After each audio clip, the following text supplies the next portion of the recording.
those times, I say so very respectfully to refer to my own history. When you read my history, at your history, I remember the one or two escaped during colonial days. The moment you say to him, Your Lordship, I would like to know this matter. I want you to teach yourself.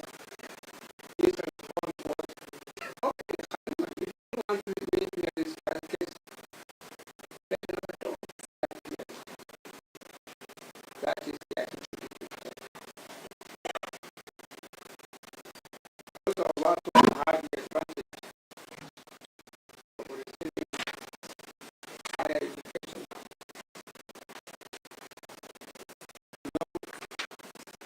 when you're doing introduction to philosophy, you are taught that perception, the first course you take is perception and reality. Perception and reality. When you're studying philosophy,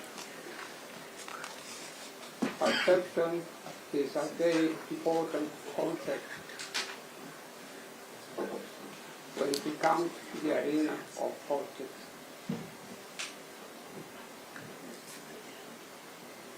Reality may be completely different. And indeed, I believe it is different in the case before your lordships. I appear before you very often.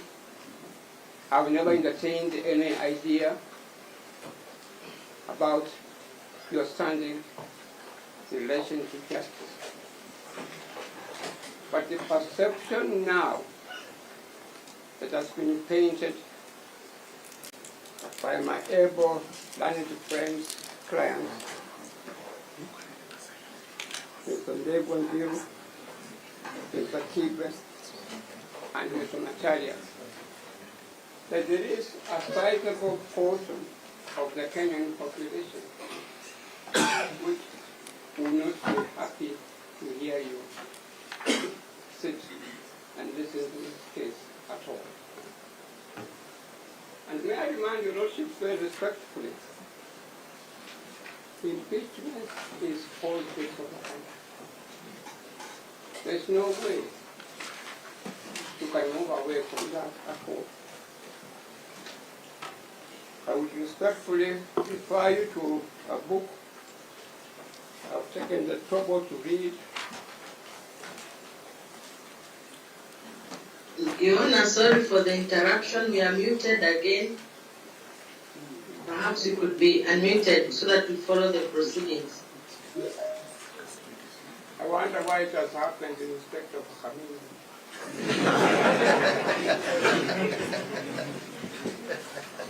Can I speak now? Can I speak? Yes. You want to? Yeah. Yes. Your Honor, there is a book here, Politics of Presidential Impeachment. Politics of Presidential Impeachment. I've taken the trouble during the weekend to read this book.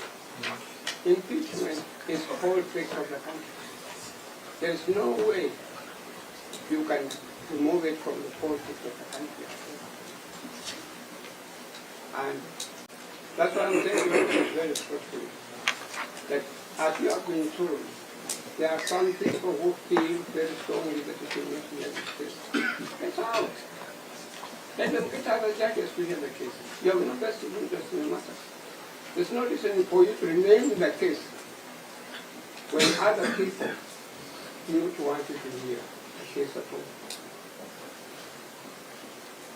May I remind you, my lords, when you are hearing impeachment cases, advocates will be able to think broadly and bring to your notice the culture of the people that you are serving.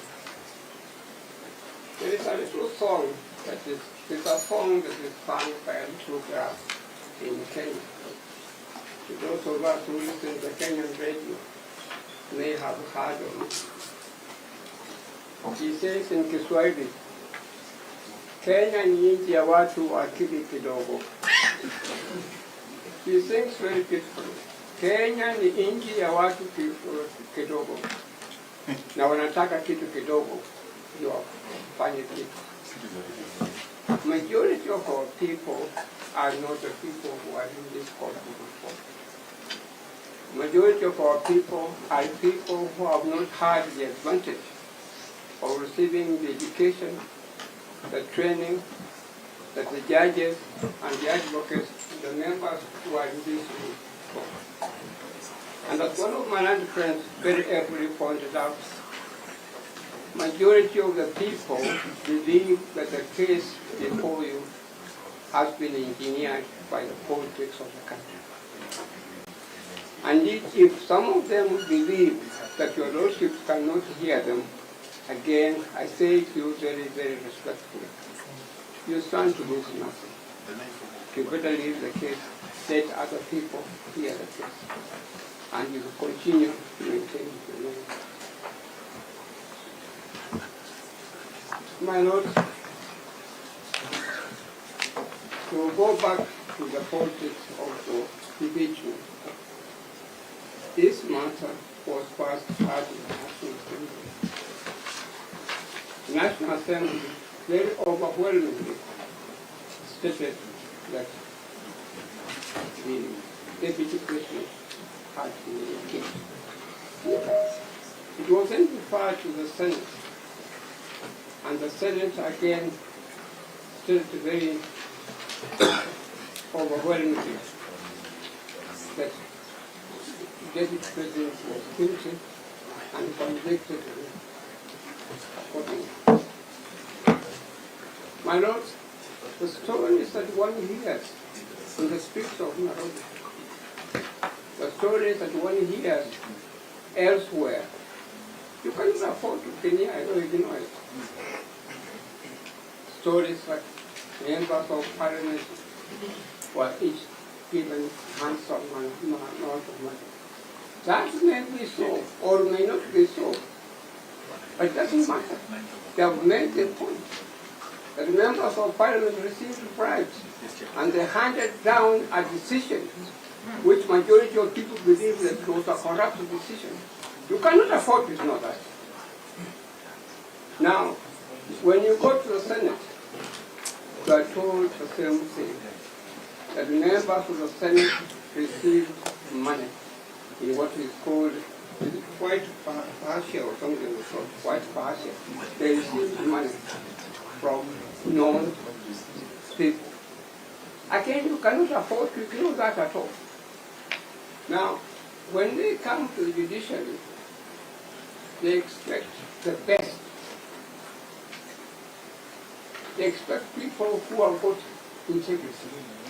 They expect people who can hear them and whom they cannot suspect at all.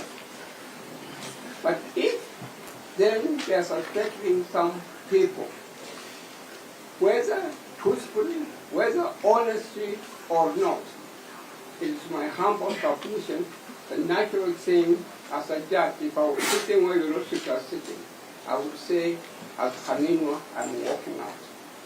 Do not sit. It is the judiciary that people have got confidence in. That's why I may remind you, your lordship, very respectfully. It is the judiciary that people of Kenya actually have respect for.